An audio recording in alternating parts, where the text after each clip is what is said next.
তো চলো আজকে নিয়ে চলে এসছে সৃজা বারবি। তো বারবি কি করবে সৃজা? ওপেন করবে তো এখন? হ্যাঁ, আনবক্সিং করবে। চলো তো পুপু করবে বারবি আনবক্সিং, আর ঈশান দেখ একটা ছোট্ট বটল কিনে এনেছে।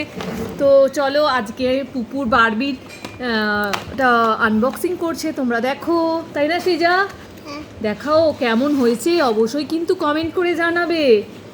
দাঁড়ো দাঁড়ো দাঁড়ো দাঁড়ো দাঁড়ো, সুন্দর সুন্দর সুন্দর, আস্তে করে খোলো,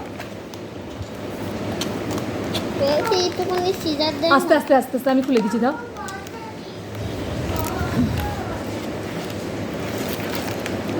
না না, পোকা নেই, খিদে করে এই না, খুলে দিয়েছি না।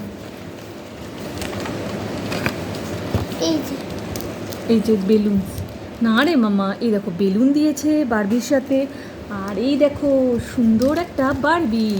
দাঁড়ো দাঁড়ো দাঁড়ো দাঁড়ো, দেখো না, হ্যাঁ চুলো ঠিক করে নে। হ্যাঁ দেখো, এই বারবিটার কিন্তু হ্যান্ড, পা, লেগ যাকে বলে আর কি, এগুলো সমস্ত কিন্তু নড়ে। তো কেমন হয়েছে? Tata, bye bye.